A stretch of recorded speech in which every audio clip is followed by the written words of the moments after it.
If ever there was a reason for you to check out our YouTube channel rather than just iTunes and Spotify and KSCpodcast.com, this is it. I didn't get the memo. Welcome to episode 9 of the Kingsgrove Sports Podcast.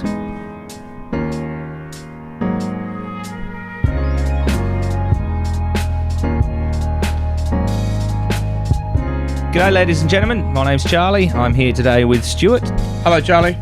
And Steve. Morning Charles. Steve Green.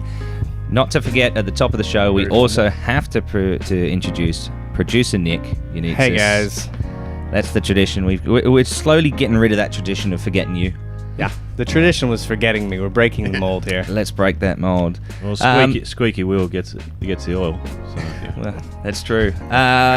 So, gents, obviously, Steve, we haven't seen you since episode 4 and episode 2 when you were rolling off the back of Roosters' amazing NRL win. Have you come down yet? Oh, I'm back up now after last night. What a performance, but we'll get to that shortly. So I'm back up on a sort of high. Very good. And what have you been up to since your last appearance? Oh, just working hard here at Kingsgrove and selling teamwear, but please come in and get some more. Always looking for more customers. We can deal with a variety of colours too. Stu, Yes. What have you been up to since the last episode? I have been busy looking at new cricket gear, selecting new gear for next season. So just looked at all the new Kookaburra stuff recently, so which is exciting. They've got some good stuff coming out. So looking forward to everybody getting the chance to look at that in the coming months. Very good. Some exciting things to look forward to in next year's range. Definitely. Yep. Absolutely. Very good. Well, we might as well hook straight in to our first topic of the day. Now, given what you guys are wearing, I'm thinking that you want to talk about 2020 style cricket. Well, it's the season. It's the season for it, isn't it? It's the only Steve? game in town. Yeah. It is. Well, actually, on the day that we record this tonight, the first Test match does start between Australia and Sri Lanka. I'm sure that we'll cover that, we'll get a that bit later on. Tell me, guys, Big Bash, what's going on? Sixers winning, Canes losing. Sixers had a massive win last night, being Wednesday night, taking down the ladder leaders, the Hobart Hurricanes. Steve, as I think you'd probably agree, was a fairly dominant performance. Oh, it was brilliant. I was out there last night. It was unbelievable. It was. You'd thought the Hurricanes, as soon as they posted 172, it was going to be all over. Just the way Sixers, they're not consistent enough. Like most other teams, I think the Hurricanes has been the most consistent. And for Vince and Felipe to come out and do what they did was just unbelievable. It was a shame that there wasn't as many people as there should be to watch that game live. Yeah, Josh Philippe can hit him, can't he? Oh, just absolutely smashed them. And the best thing about it was they were just proper cricket shots. He didn't need to fancy it up and play all these new fandangled shots. He just played. Did ramp a nice one late too. Well, that was a bit of showboating. Bit of showboating. Once the game was done, he flicked Joffre over his shoulder. The cue was in the rack, so he thought it was a bit of party time. Yeah. But it was just a great performance. James Vince has been a handy pickup too. Yeah, well, replacing Denley. Almost forgot him. But no, that was he's been good, both back-to-back 70s in last 2 games, and just the form the Sixers are taking forward, and they've got a couple of more home games. They'll be in the top 4, I'd dare say. Hopefully, yeah. And there was another game yesterday too. They took the game to the country. The Stars and the Strikers were down in Maui in Victoria, which was nice to see them taking it out of the country. And I think the Stars got up in a pretty dominant performance there as well. Strange timing.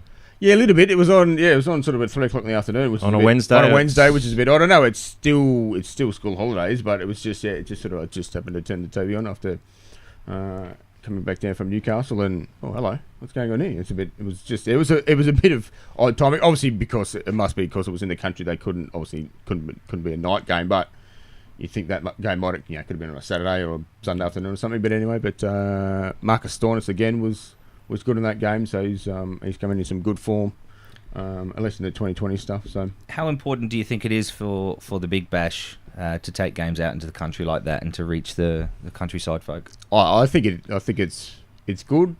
I think you probably noticed. I mean, obviously, like Steve said, like it wasn't full last night at the SCG, and obviously it gets because there's a few more games. It is sort of dragged out a bit longer. So if you can take it to somewhere where these people don't generally get access to it unless they make a big trip into town to see a game, if you can take it out, that obviously then just sort of takes it out a bit further. I think the Strikers may play up in the Northern Territory a bit later as well. So it's good to get them out into a few regional sort of areas.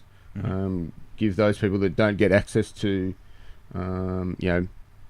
big event cricket all the time, gives them a good access to go and see some good cricket. So I think it's a good idea. I did notice last night they didn't post the crowd, which usually means one they weren't happy with it, and one it was pretty low. And I've been going to home games of the Sixers for the past 4 seasons, and that was probably the lowest I've seen.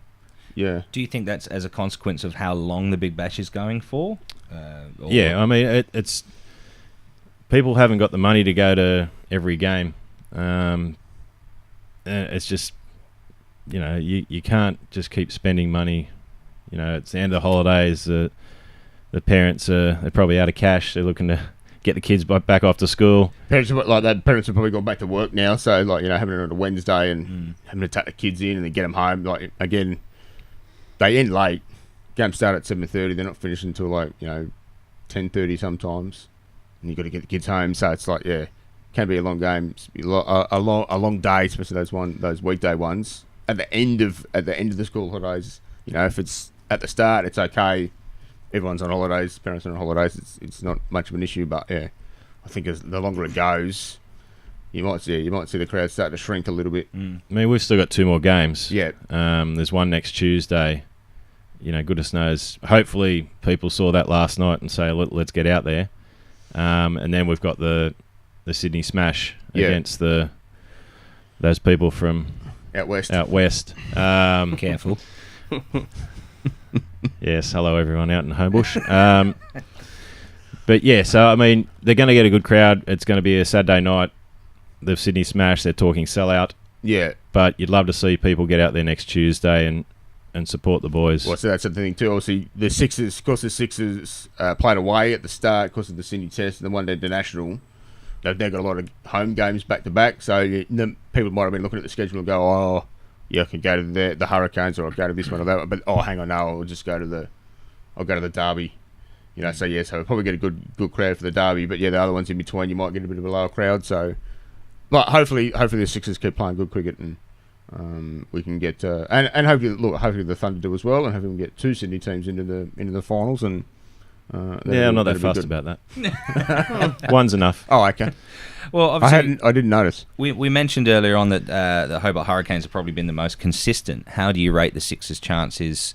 Look, it's not guaranteed that they'll make the finals, but it's pretty close.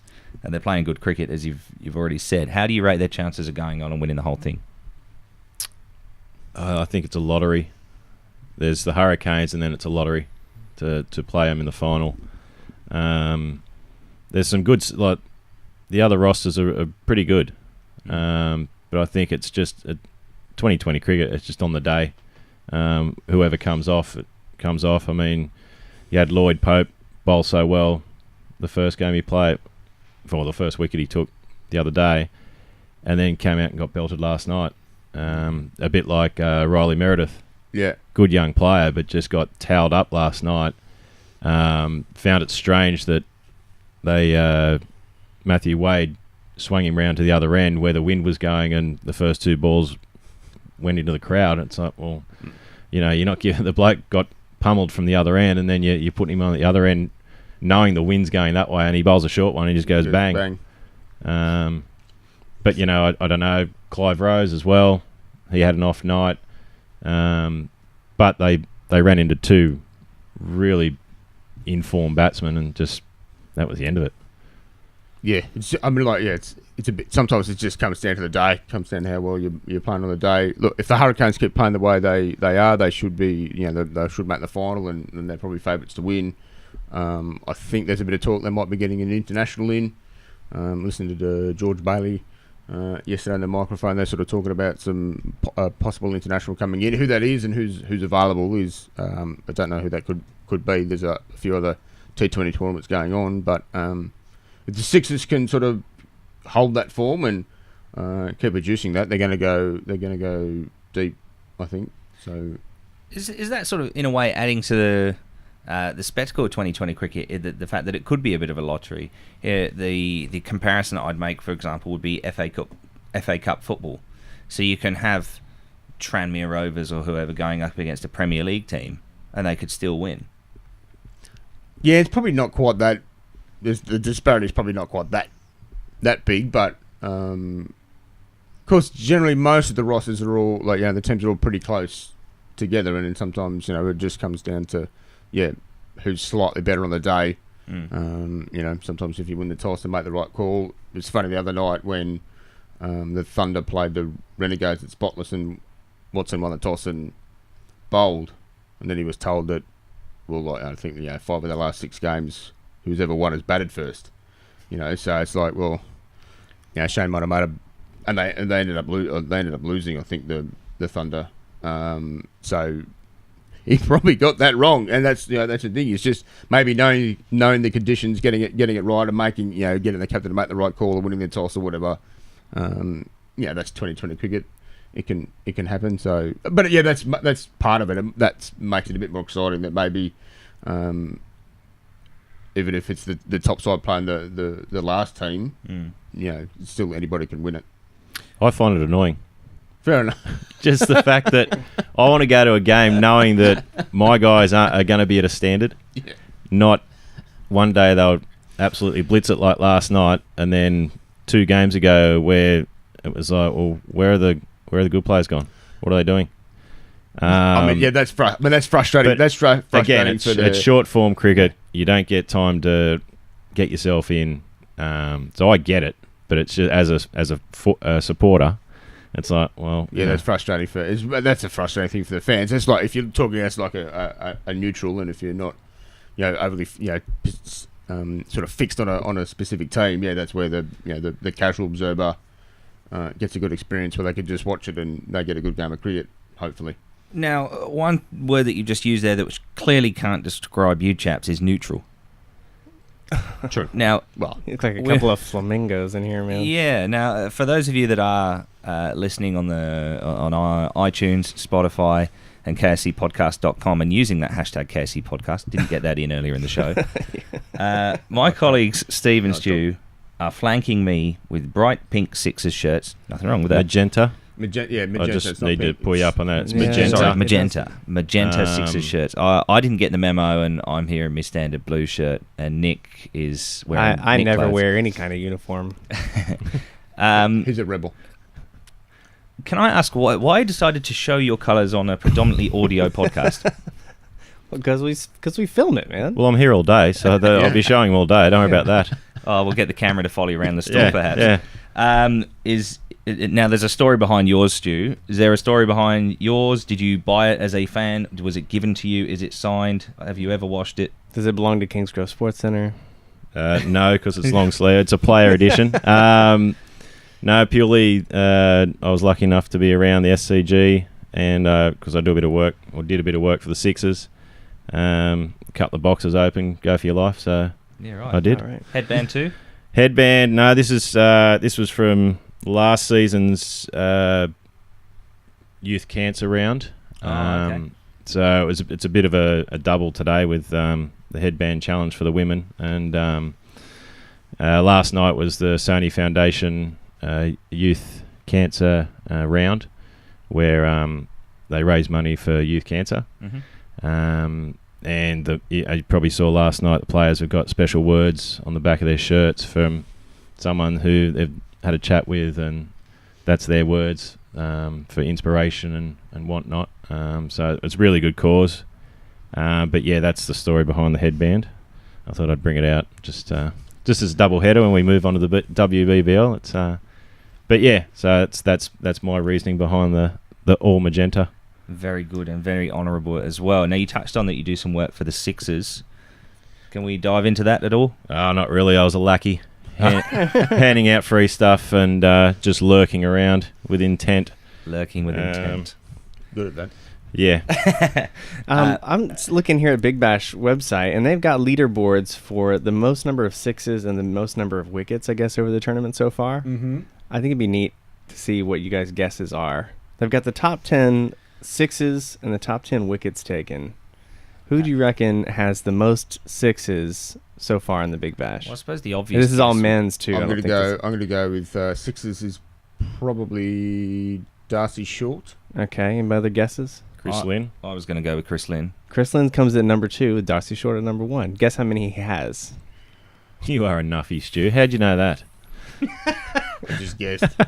15. Any other guesses? 18. Have you looked at this chart? No. Darcy Short with 18 sixes. No. Case closed. There you go. No. What about the wickets, you think? Sock's got to be up there. He's Yeah, either for- one or I two. was Steve gonna say O'Keefe. Steve O'Keefe. Steve O'Keefe is 4th. Oh, okay. Oh, he's fallen Well, of behind. course. Wait. Let me clarify that. He's 2 to 4 are all tied with 16 wickets. So 2 is James Faulkner, 3 is Sean Abbott, 4 Steve O'Keefe. Rashid Khan. Rashid Khan is 8th with 14. I want to say Richardson, but he hasn't played enough, I don't think. Kane Richardson with 18 wickets. There you go. Okay, he has played enough. Well done. There Well you done, go. well done There you him. go. Yeah. So Good work. Good work, Nuffy. Yeah. Fun So you know little when we bits of couldn't trivia. find you before we recorded, were you researching all this? Is that He was looking at the Wheat Bix King of the Sixes leaderboard. No, I had no idea. down in the Well, cave? I mean, I've watched Darcy bat a couple of times. He tends to hit him into the crowd. Like he's in good form. He scored over 400 runs or something, hasn't he? So he's Didn't he do that in one game? Or something? most of them. He doesn't hit many along the ground. I mean, most of them are going over the fence. So I just took a punt. Yeah, he hit 2 million at Hurstville Oval that game as well for That count. WA. Now back to the attire. Mm-hmm. The story behind yours, good sir, because for those of you very observant viewers, you'll notice the design is different. Correct. Steve is wearing a BBL shirt. You are wearing a WBBL. I'm wearing Wow, I'm also sure wearing- enough. Yes, I'm wearing a WBBL shirt. This is obviously one out of my sister's kit bag. And who is your sister? My sister is Sarah Ailing, the current leading wicket taker in the all-time leading wicket taker in the Big Bash. There you go. Do you have her autograph? I do, yeah, I do actually. Yeah, I do. I jokingly got it. Yeah, hung over the fence and jokingly got it on my hat one day, just as a laugh. That's great. So Is that before or after Dave Solomon's got her autograph? It has to be. It was probably would have after. been probably would have been after. It's got to be after. I was going to say, no one would get there before Dave. No. Hi, No. Dave, if you're Yeah. listening and watching. Dave's definitely gonna watch, and Yeah. Dave not only is such a signature fiend on his own, but he's got friends that he sends out Oh dear. to get Yes. signatures on his behalf. Yes. Oh, the secret's out. I have to be honest, he actually got me to do that once. And I felt so embarrassed, I'm not going to lie. He gave me, you can start your counter now. He gave me a couple of England players here we go. to go and get in the nets. And I remember going up to them and saying, I'm really sorry, but my friend wants you to sign. And they're like, yeah, sure, it's your friend. yeah, mate, just don't up. It's for you. Anyway. So yes, obviously this is my sister's jumper because they have a massive game on Saturday, Yep. the WBBL final against the Brisbane Heat. Just before we get to that, Yeah. I know it's a question that the listener and the viewer out there would love to know. Plural, right? Yeah. No, there's only one. There's only one. There's only one. Tim. Hi, Mum. What is there a family debate? You know, you got brothers and sisters, all played cricket. Mm. Who is the best cricketer in the family? There's no debate. You? No, no. I do occasionally will get fined for being the worst cricketer in the family, and I go, that's fair enough. No. There's only one. I mean, look, when you've played for your country, you played for your state over 100 times. You're the leading wicket taker in the Big Bash. I think it's a fairly easy decision. Yep. But you're on fire this year with the bat. I'm doing okay. I'm Yeah. doing all right. I'm doing okay. I've been asked to ask you a question Yep. as well, and I think you know Yes. where this is going. I'll answer it. It's fine. I'm fine with you I think I know answering what it I too. think I know what it is. So a bit of background here. So the weekend just gone, my club, Macquarie University, played against Stu's club, Georges River. Georges River, it's fair to say, had the better of the results in that particular round. Correct. We won all four. Yeah, so we did the reverse clean sweep. It was great. Three with a bonus point. Reverse yes. clean sweep. Stu being the captain of second grade over at Georges River, We've played against each other a few times. Unfortunately, we didn't get to this weekend. When I arrived at the pub, Yes. our second grade wicketkeeper, Kendall Hunt, hello. One of the great hunts. The best. He asked me, on your next podcast, can you ask Stu what his feelings are about walking? I think I've mentioned it before. I'm no walker. He loves it. Every lunchtime he goes down to Kingsgrove and get food. He loves walking. I go with a walk with Steve and Hamish. That's Every brilliant. lunchtime we go down, we talk about stuff. It's fantastic. It's very healthy. And on the cricket field? No. Only between overs. No, because there's two blokes that are paid to do it, and everybody's got bad decisions where they've been not out and they've been given out, so I have no issues about not walking. I have no issues with other people not walking. Did you smash one? I may mention it to them that they possibly maybe should have walked, but I've got no issue. I'm not a walker. Can you give me a little context on this? I don't understand. Okay. So from what Stu was actually there, so he'll tell the story better. But the story that I got was that he got a rather large inside edge. The keeper took a pretty good catch, by his own words. So that could just be a simple one. No, it was a handy snare. I will give him that. And the umpire didn't give it, and it sounded to me like Kendall, poor young Kendall, was more upset that the quality of the catch wasn't recognised more than the fact that Stu didn't walk. So walking's like, you're out. The umpire didn't call it. Yeah. And you're like making the respectful decision and be like, okay, no, that was out. Is that what you're talking about? Exactly right. Okay. Now, the nuances of cricket. The nuances of cricket. Yeah. For the record, I don't mind necessarily when people don't walk unless it's really obvious. Yeah, if I nick it to third slip, I may consider it. Having said that, I hit one to first slip this weekend and didn't walk either, but that's purely because I thought it was a bump ball. Right. That was nothing to do with I saying I didn't hit it. Now, Steve, according to my cricket, you are the second leading wicket taker of all time in first grade cricket. Now, that obviously encompasses a certain period, but that's still an achievement nonetheless. What are your thoughts on batsmen who don't walk? Oh, you let them know that they should be walking off, but as a batsman, I didn't walk either. Because you'd get the howlers and you go, okay, I'm not going to walk. Yeah. No, so I'm not a walker. Let the umpire make the decision and filthy up at him when he gets it wrong. Yeah. When you think he gets it wrong. Yeah. Just because you walk doesn't mean you get better decisions. No, definitely not. I will walk if it's obvious. Like, for example, the game before, I nearly walked for an LBW. It was that obvious. I've done that. Yeah. But the only reason I didn't is because I was still on 0 and I didn't want my first duck in 3 seasons. But never mind. Yeah, never mind. Anyway, the WBBL. Yep. Let's get back onto that. Big game on Saturday at Drummond Oval at 10 o'clock. Sydney Sixers, the two-time defending champions, going for 3 in a row up against the Brisbane Heat. Both of them survived 2 of the greatest semi-finals ever in any sport. The Sixers got through in a super over. Thanks to some super work on the boundary by Aaron Burns. My sister throwing it into Alyssa Healy, and then Alyssa Healy turning around and throwing the stumps down. That was great piece of play to get him to a super over, and then obviously they dominated that super over, and then the Heat, a super catch on the boundary by Ali Burkett, who because obviously Nicola Carey was going for the 6 off the last ball that would have got the thunder through, and it was going if it was a little bit higher or a little bit more away from the fielder, that they would have been the Sixers and the Thunder in the final. But a great catch on the boundary. So it's going to be a super game. They're two good teams. They both got some really good players. The Heat, obviously, with King Sport's own Grace Harris, who, given the opportunity, can melt them, can hit them a long, long way. So she's dangerous. Also with the ball as well, bowling some handy off spin. You got Beth Mooney, Australian opening batsman, up the top as well, opening the batting. So she got 100 a couple of games ago. So she's always dangerous. Sammy Jo Johnson has had a great season with both bat and ball, so she's going to be a really important player for the Heat as well. You've got obviously Jess Johnson, Dilissa Kimmins.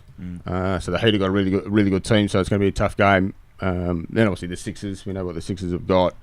You've got the superstar that is Elise Perry, who has just been in superb touch all summer. So you hope that goes through. You don't want to play great through the round games and then get to the final, and you want. So hopefully she can do that. She's a true superstar, so I'm sure she will produce the goods. Then you've got Alyssa Healy as well, opening with her. So phenomenal opening partnership. Then again another Kingsport superstar in Ash Gardner coming in at 3, who is due for some big runs. Erin Burns in at 4. You got the 2 South Africans as well, Dane van Niekerk and Marizanne. Oh, sorry, Dane van Niekerk and Marizanne Cap. 2 important players who'll be primed and ready to go. Got my sister in there as well. So 2 great teams. It's going to be a great great game of cricket. So looking forward to it. Well, no guesses for who we're backing. With it being the final, what are your thoughts on it being played at Drummoyne rather than a larger stadium? A little disappointed, to be fair. Obviously, you've got higher grounds and things like that, but you think maybe with a bit more planning, you could probably book in a date, hold a tentative booking possibly for something, and then obviously change it later on. So I mean, it was obviously a good atmosphere last weekend for the doubleheader for the semi-finals. They got a decent crowd down there, so and Drummoyne's a pretty good place to play cricket. But you maybe look, it'd be great if they could have played it at North Sydney, or even at the SCG would have been fantastic. So, but look, it is what it is, and they'll get a good crowd at Drummoyne. With the profile of women's cricket obviously getting bigger and bigger all the time, is that something that they can look to for future seasons, do you reckon, Steve? Or? Yeah, well, they're going standalone. There'll be no double headers next season, which, it'll be a good test to see where they're at with crowd-wise. Also, grounds, the availability of the big grounds for the women's game could be an issue, because I know how set in their ways that the big venues are on, having to prepare wickets and getting the outfield right. That could be an issue as well. They might have to go back to the Premier Cricket grounds to play most of their cricket, which works okay because we got Hurstville up the road and you got North Sydney Oval. That's a great ground as well. So those grounds might get more of a workout as opposed to the big stadiums. But it's growing in, you see kids running around in WBBL shirts, and it's just great to see. Stuart, kid running around in WBBL shirt. Thank you. Well, that's right. He'll be here all day. Just on that day, those semi-finals, that was brilliant. Couldn't ask for a better day, really, to be honest. Sixers won, Thunder lost. Steve was happy. How good is it? And then play the Queenslanders in the final. Yep. But yeah, the big thing about the Sixers girls is it's more than just. I know Healy and Perry get all the plaudits, and they're more than a 2-woman team.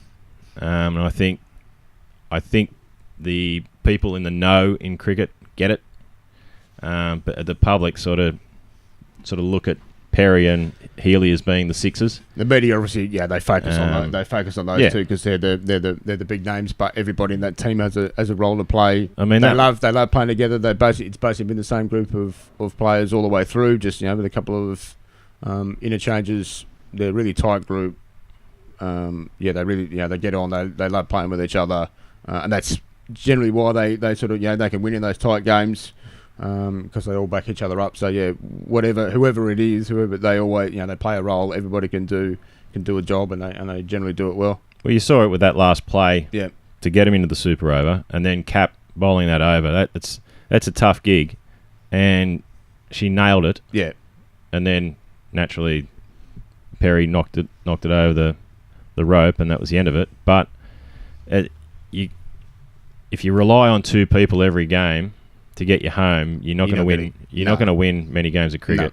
No. So it's those little things that people don't actually might not see that build together to actually get you a win. You know, the big guns might finish it off or, you know, have a big influence on it. Or set it up. But yeah, it is the little things that get you over the line, and that's what the Sixers have got in a lot of their players. And it's really good. 100%. Perhaps we can invite our viewers and listeners to give us their predictions for the final in the WBBL, Sydney Sixers women versus Brisbane Heat women.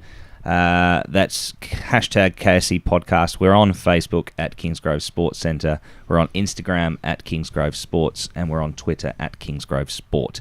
They still can't handle the plural, but use that hashtag KSC podcast nevertheless.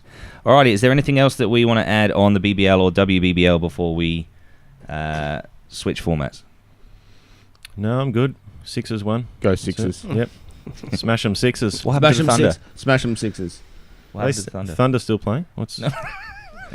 They are. Look, if we want it, it's not quite too biased yet. I mean, the Thunder, rubbish. Well, they've dropped a little bit. They've lost a couple of games where they probably needed a win. So they don't want to. They're playing the Scorchers over in Perth, so that's a big game for them because they probably need to win that one to stay in touch. Otherwise, they're going to start sort of dropping back from the from sort of semi-final. So. They want to get that job done over in Western Australia. And for the sake of BBC style balance, we'll say good luck to the Thunder, especially to Kingsgrove sponsored player Chris Green and Gurinder Sandhu, who took three the other day. Three free bar well. John O'Cook. Interesting celebrations from Gurinder as well. I don't know what's going on there, but he loves cooking. It's for the kids, I think. He loves cooking. Yep. He was just mixing. Obviously, just mixing up a cake or something. He loves cooking. No idea. Yeah, it was his celebration. He was doing. I thought he was writing something down. No, like Kane Richardson got on that too. I thought, he also loves stirring the pot, perhaps. Very good. Alrighty. So, as you mentioned, good luck to the Sydney Sixers in the WBBL, and I'm sure on the next episode we'll have another chat about that one. All right, moving on to the next topic, Australian cricket. Obviously, we've already covered the Indian Test series since our last episode.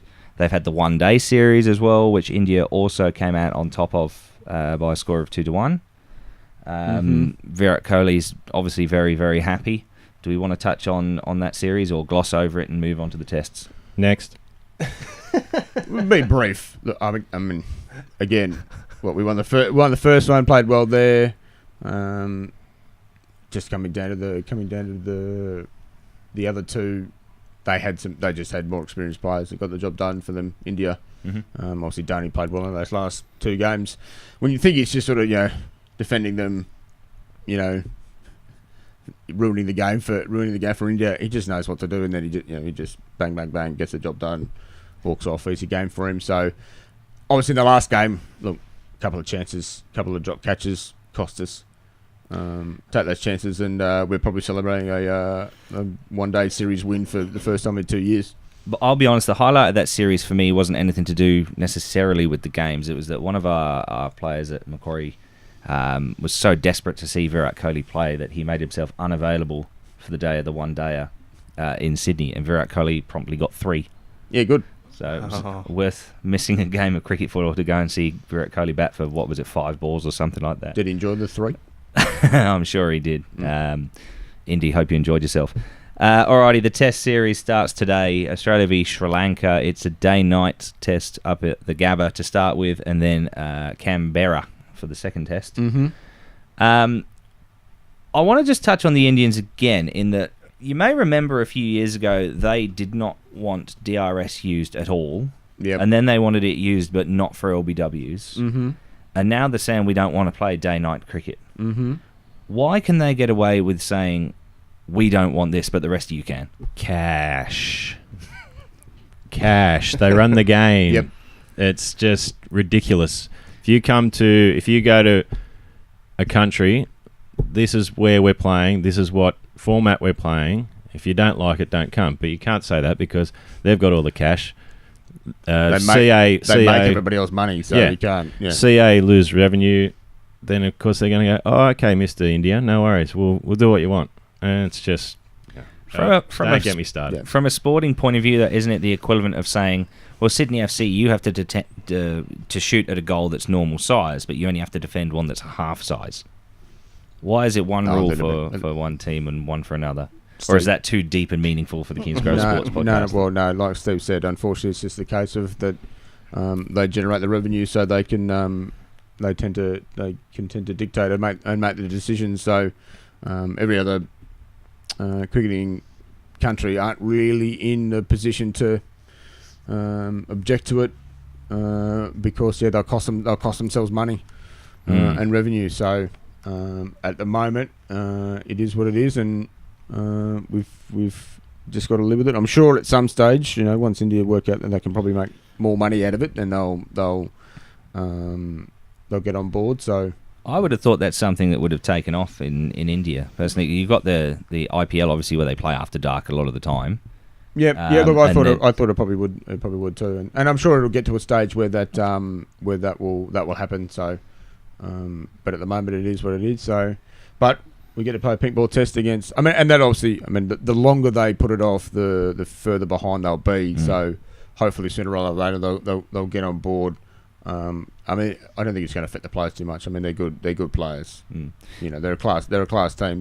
They can adjust and get the job done. So can I just say I very much enjoyed the Williams FW14B on your phone just yeah, there. thank you. Yeah, anyway, back to cricket. Donington.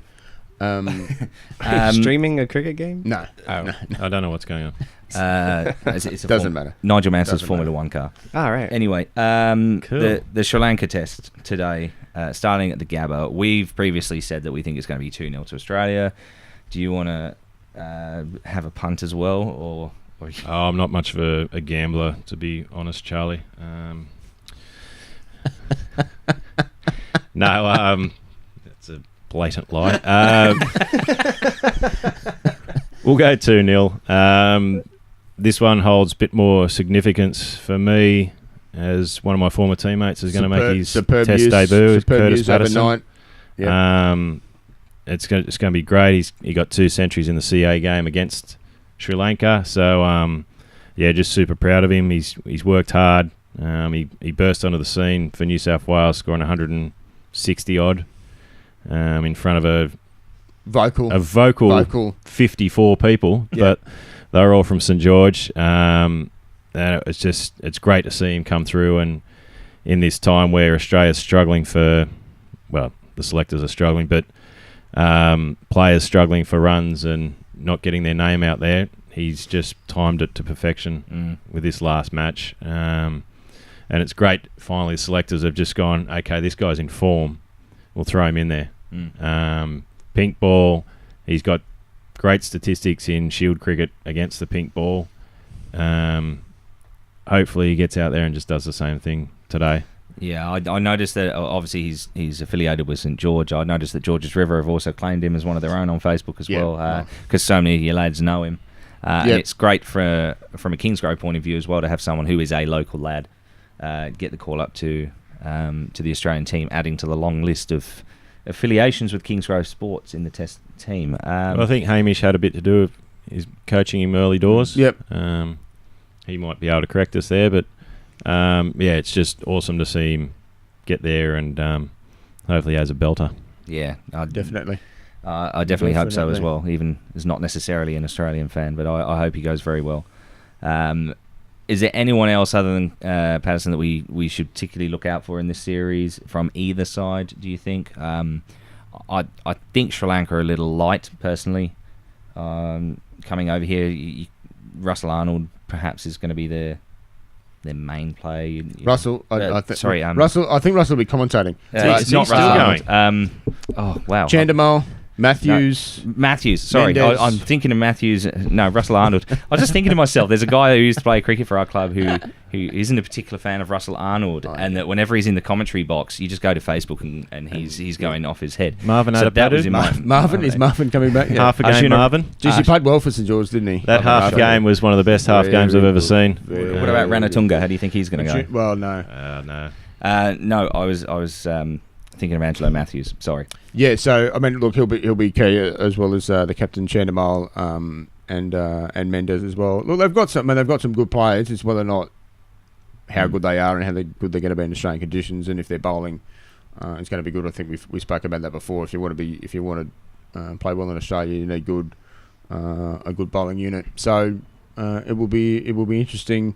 They do have a chance because obviously Australia's got a fairly inexperienced batting lineup, a young batting lineup. So, but hopefully they can, the Aussie boys can go out there and score some runs and win these 2 Test matches and get some confidence. Yeah, they struggle against the swinging and moving ball, the Aussies. So if the Sri Lankans can get it moving around and talking, then they puts them in with a show. Especially if Australia's batting in the, sort of that twilight nighttime period, that'll be interesting. Be a special series as well for Chandika Hatrasinghe, the head coach who lives here in Sydney. Mm-hmm. So it'll be his first time leading a Sri Lankan team over here in Australia. So interesting to see how they go. So they lost to New Zealand in New Zealand. That's where they've been. I mean, they drew the first test. They Matthews and Mendes stood up there and defended and got them home. We got them to a draw in that first test match, but then they got done in the second. So look, it will be interesting. It's on paper it's probably not that exciting. It's 5 versus 6, but it's important. It's important for Australia at the moment that we can beat the supposedly weaker teams and get some confidence into these young blokes and get them winning and getting them scoring some runs and taking some wickets. So it'll be interesting to see how Jai Richardson goes. He's also making his debut. He's a good young bowler. Pekovski's not in. They didn't pick him. Everyone thought they would pick him. I'm not that upset that they didn't pick him. To be fair, he hasn't had a lot of cricket. Obviously, since the Shield stopped and obviously the Big Bash has been in, he's only played a few sort of club games. So there was talk that he was going to make it for this game, but they were talking about that. So I don't know. He'll probably come back into it for the into consideration for the second test. But maybe it's just a case of getting him around the group, getting him training with the better players, getting used to that sort of setup. Hopefully, then he can now go back into Shield cricket again, continue to score lots of runs. Score some more hundreds, and then he's a chance to go on the Ashes tour. Yeah, people have been critical of his omission. I'll read a tweet here from Michael Vaughan. So the talked of best young batsman the Aussies have produced for many years, Will Pekovski, isn't in the team to play against Sri Lanka. What an opportunity missed. # just saying.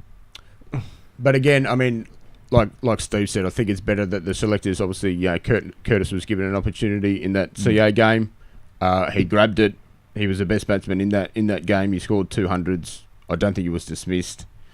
He was basically facing the Sri Lankan Test lineup, so you put him in. They've talked all summer about the currency of his runs. Curtis got those runs. You put him in. So I guess the only way that Pekovski could have got it in was obviously they don't pick Joe Burns.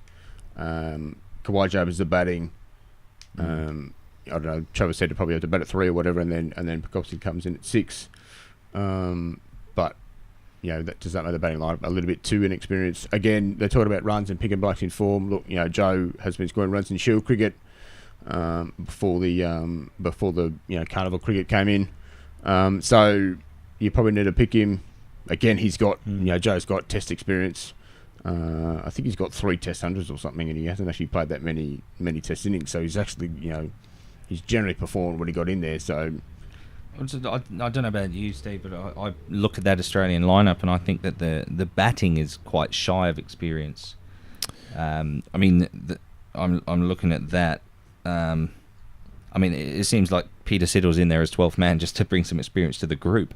Yeah, it's a young team, but I think we've got to start somewhere now. There's a bit of a changing of the guard, and just going back to Will, I'd be if I was him, I'd be devastated.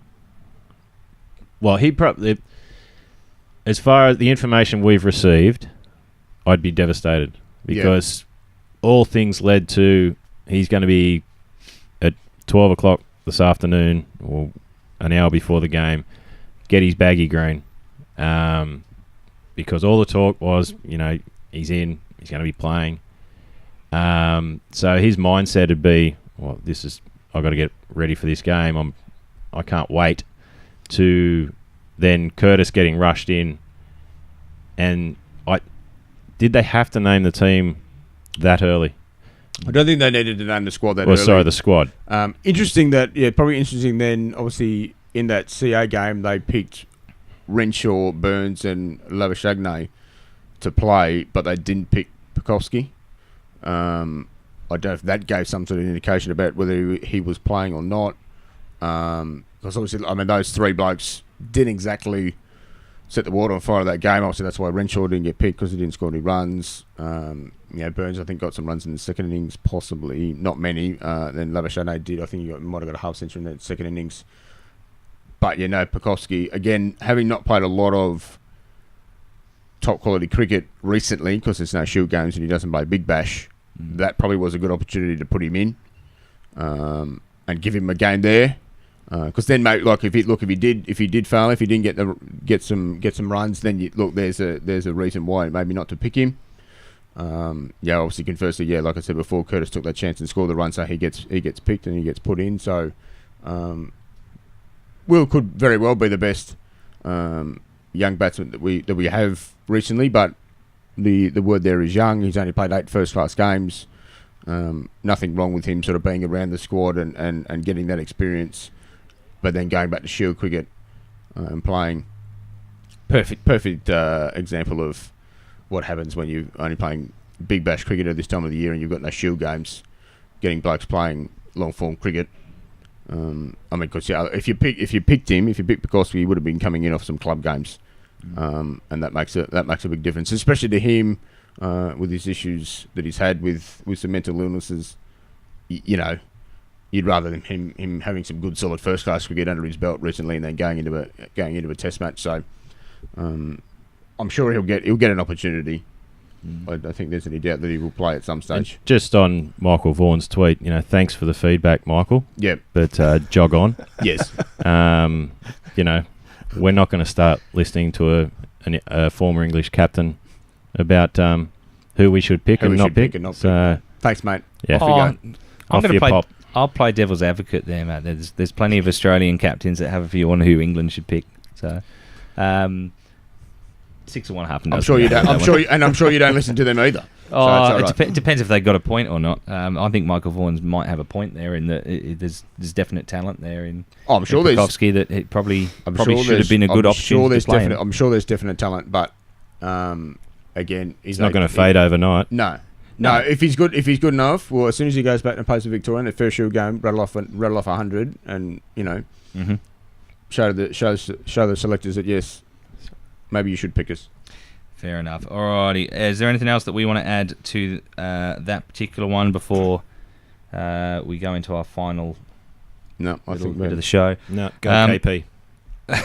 Yep, good luck.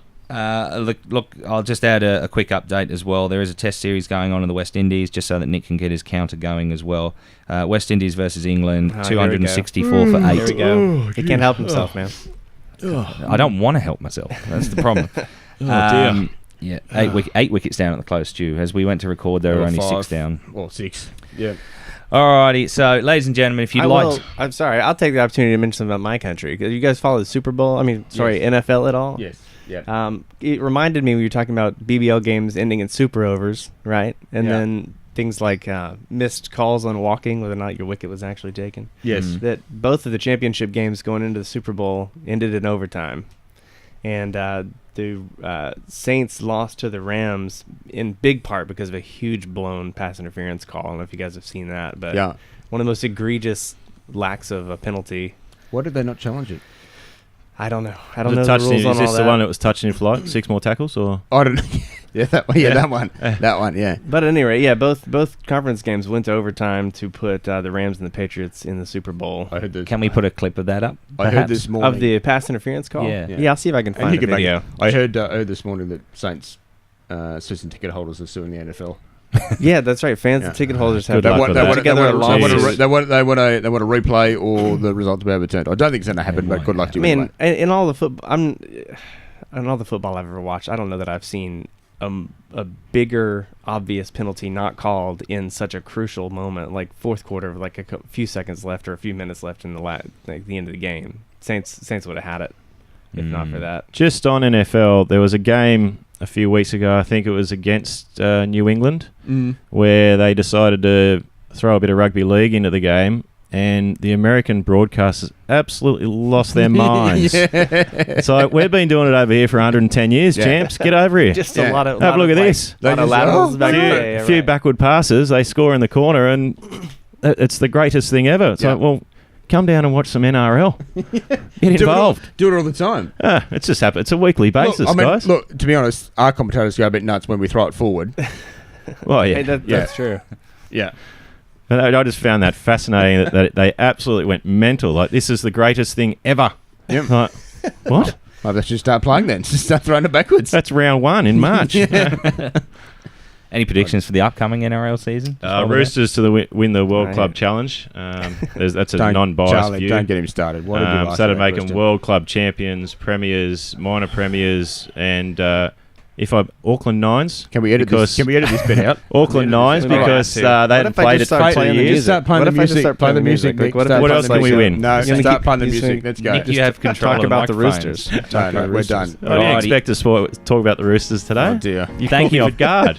Thank you for joining Come us on, today, East. Steve. Thank you very much for Thanks for joining having us, guys. Thank you, Stu. Viewers, don't forget those hashtags KSC Podcast, Facebook Kingsgrove Sports Centre, Instagram at Kingsgrove Sports, and Twitter at Kingsgrove Sport. And we'll see you next time for episode 10. Smash them, Sixers. Go Sixers.